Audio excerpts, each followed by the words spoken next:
ലഹരി ഇന്ന് കേരളത്തെയും മാത്രമല്ല ലോകത്ത് മുഴുവനും നശിപ്പിക്കുന്ന ഒരു മാരക വിഷമായി മാറിയിരിക്കുകയാണ്. കുടുംബങ്ങളിലും വിദ്യാലയങ്ങളിലും ലഹരി വസ്തുക്കൾ സർവ്വസാധാരണമായി തീർന്നിരിക്കുന്നു. ഈ ലഹരിക്ക് അടിമപ്പെടുന്ന മനുഷ്യർ എല്ലായിടത്തും നാശം വിതയ്ക്കുന്നു, അവരവർക്ക് തന്നെ മാരകമായി തീരുന്നു. എന്താണ് ഒരു കുടുംബത്തിൽ ലഹരി ഉപയോഗിക്കാൻ പുരുഷന്മാരെ പ്രേരിപ്പിക്കുന്ന ഘടകം? നമുക്ക് വളരെ വ്യക്തമായി മനസ്സിലാക്കാം. അവർക്ക് സ്നേഹമോ അംഗീകാരമോ കിട്ടാത്തത് തന്നെയാണ്.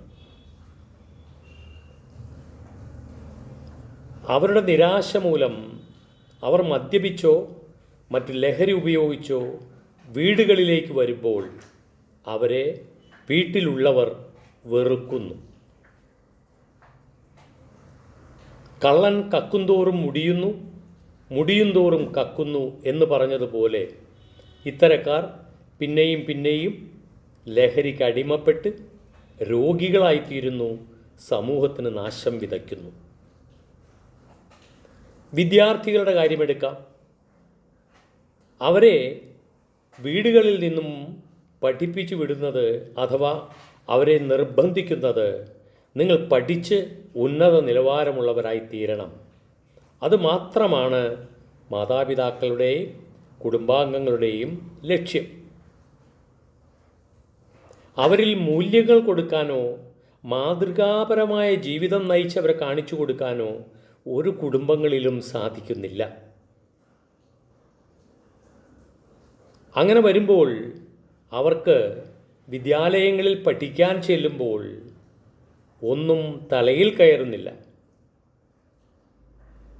അവർക്ക് പഠിച്ച് വിഷയങ്ങൾ മനസ്സിലാക്കാനും സാധിക്കുന്നില്ല.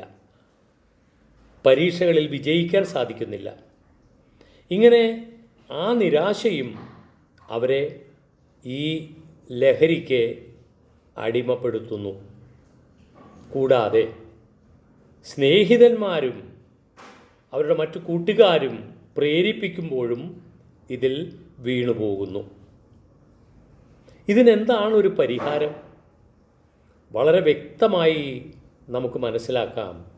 ദൈവത്തിൽ ആശ്രയിക്കുക, ദൈവത്തെ അറിയുക. എന്താണ് ഈ ദൈവം? ദൈവം എന്ന് പറഞ്ഞാൽ മൂല്യങ്ങളും സ്നേഹവും സത്യവും എല്ലാം പഠിച്ചെടുക്കുന്ന ഒരു മാർഗമാണ് ദൈവം അഥവാ ദൈവിക മാർഗം. അതിലൂടെ ചരിക്കുന്നവർ പിന്നെ നാശത്തിലേക്ക് വീഴുന്നില്ല. അതുകൊണ്ട് കുടുംബങ്ങളിൽ ദൈവ സ്നേഹം അഥവാ കുടുംബങ്ങളിൽ ദൈവത്തിൻ്റെ സ്ഥാനം ഉറപ്പിക്കുക എന്നതാണ് ഈ പ്രശ്നത്തിനൊരു പരിഹാരമുണ്ടാക്കാൻ സാധ്യമാകൂ. അതല്ലാതെ വേറെ എളുപ്പ വഴികളൊന്നുമില്ല. മറ്റ് ശാസ്ത്രങ്ങളുമില്ല, സാങ്കേതിക വിദ്യകളുമില്ല. ദൈവിക മൂല്യങ്ങൾ അഥവാ ദൈവിക കൽപ്പനകൾ, ആ ദൈവിക കൽപ്പനകൾ എന്ന് പറയുന്നത് സത്യത്തിൽ മാനുഷികമായ ജീവിതത്തിന് അത്യന്താപേക്ഷിതമായ നിയമങ്ങളാണ്.